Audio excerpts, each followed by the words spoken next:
Welcome to the Jaron Jarvis channel. I am Jaron Jarvis. Today, I would like to introduce to you, my imaginary friend isn't so imaginary. I snuck my laptop into the institution.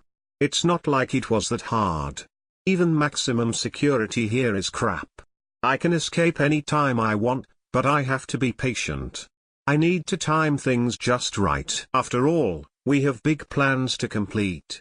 While I'm waiting, why don't I explain why I'm here in the first place? The incident happened when I was about 10. Right from birth I was different. Most babies cry when they are born.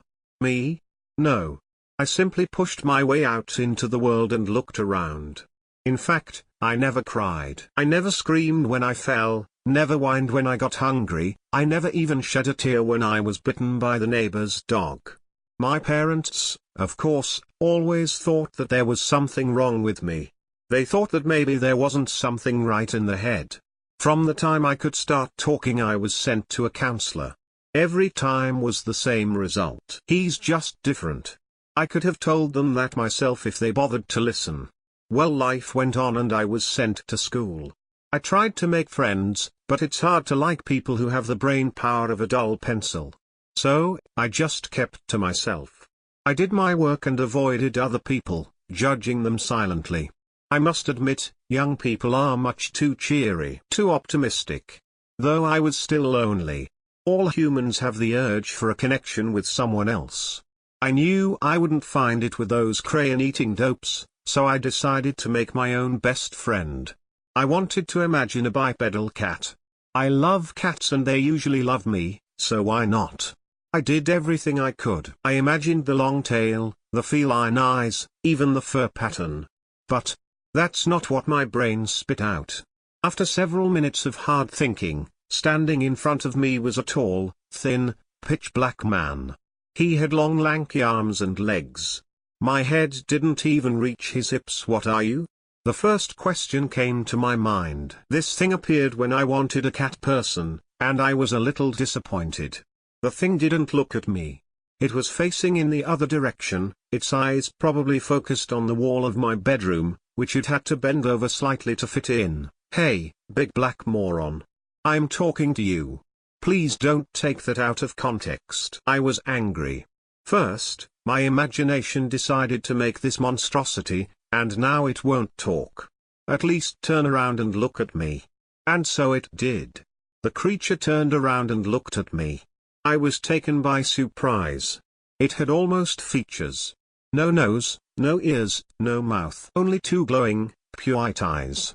I wasn't afraid, only curious. Is that why you can't talk? You don't have a mouth. I tilted my head to the side. The creature copied this movement. Maybe you can speak through your mind. You know, telepathy. That's when I heard it. A cold, numbing chill ran down my spine. A deep voice grumbled in my mind. If that is what you wish. It was terrifying. I loved it. Right off the bat I enjoyed his company. Most of the time he just talked to me using his voice. Only when we were alone would he appear to me. For the longest time, he made life bearable. Until the age of 10. I had dealt with all sorts of bullies in school. I was a loner, so I was easy to be picked out. Luckily, I was able to ignore my attackers, making them lose interest. However, in 4th grade I met Derek. He was transferred to my school and immediately gathered a group of goons. They tortured everyone they could. They loved seeing people in pain. But Derek lasted for me the most. He tried over and over to get a reaction, but time and time again he failed. I enjoyed seeing his frustration. However, one day he went a step too far. Usually when I get off from school I follow the same path. I travel several blocks down the road and then turn into the woods. My house was maybe 50 yards to the right, but I would take a left. My trail would lead me to a small stream that I would like to sit at and draw until sundown. This day went different. I got off an easy day of 5th grade school and headed for my path. I was greeted by 5 kids, all blocking my pathway. Hey there Nick. Where are you going? Derek stood in front of the group. I stared at him with a half-raised eyebrow. I didn't have time for this moron's crap. I tried to walk past him but he reached out and shoved me back. No. I don't think so. Derek held a stupid smile on his face. You're not allowed to go into the woods anymore. Really? Why not? My dad owns the forest. Nobody is allowed inside. That means you. How retarded was this kid?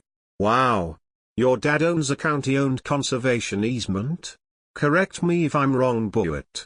You're full of shit. Derek drowned. You think you're so smart, don't you? Compared to you dumbasses, I'm Albert Einstein. Now get the hell out of my way. I shoved straight through the group and began my trek into the woods. Who's Albert Einstein? A whisper made me smile. Within a few minutes I was next to the stream. I propped myself up against a log and pulled out my drawing book. I flipped through the pages until I found an empty one and began drawing. I became so absorbed in my drawing, I didn't hear the footsteps come up behind me. Hey asshole. I turned in time to see a rock come sailing at my nose. I hit the ground, clutching my now bloody nose. Then, two separate sets of arms plucked me up of the forest floor. I found myself face to face with Derek. So this is where you hide. He looked around. I think it's ours now.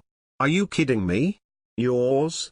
How do you? I was cut off by a solid punch to the gut. Derek leaned back a bit. Shut up when I'm talking.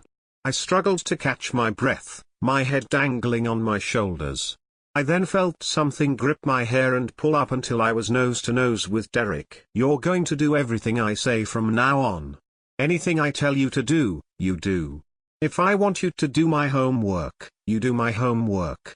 If I want your lunch, you give me your lunch. If I tell you to jump off of a bridge, you do it. Understand? I said nothing. I didn't even look at him. I just stared past him, my eyes beginning to focus on a pitch-black lanky figure. I felt a slap on my face. Are you listening to me? I smiled slowly. I'm sorry, instructions unclear. Please repeat. I felt several more slaps. I hate you. The feeling's mutual. Derek stared at me with rage. John. Give me my knife. The two holding me up dropped me, making me stagger slightly. They then proceeded to line up in a semicircle around me, forcing my back against a tree trunk. Derek was sporting a pocket knife. I was unimpressed. Are you really going to kill me? Derek smiled. Yes. I am. His goons seemed nervous but didn't move. Unless you bow. Bow down to me and call me the king of everything and I'll let you live. I snorted. How about I just call you the biggest dumbass in the galaxy? And I saw a flash of silver, sunlight glinting in my eyes and then pain. Derek stepped back. His face was red, partially because of his anger, and partially because of the fresh blood splatter. I turned my head and looked at my shoulder. Sticking out of it was the end of a pocket knife. Something changed in me. Something I had never felt before. Something primal. I reached up with one hand and slowly pulled out the knife. A steady stream of blood gushed from my shoulder, but I ignored it and dropped the knife on the ground, letting it clatter on the rocks. The group looked at me in shock. I didn't look at them. I looked at the figure walking towards us. Why are you still standing up? You just got stabbed. Aren't you worried about it? I smiled and slowly pointed to the tall man behind Derek. I'd be more worried about that. I had never heard so much screaming in my life. It was wonderful. I won't explain what happened in detail, but I was covered from head to toe in blood. My tall friend took care of most of them. I took care of Derek and one other. Somebody called the cops after hearing the screaming. I heard the sirens and waited. I then explained everything to them. From first meeting the group to their demise. Every detail I could remember, excluding my friend. I was then sent to a psychiatric installation. I wait with my friend for the right time to escape. It's been almost 9 years since the incident. I'm about to turn 19, and I can't wait to get out and celebrate.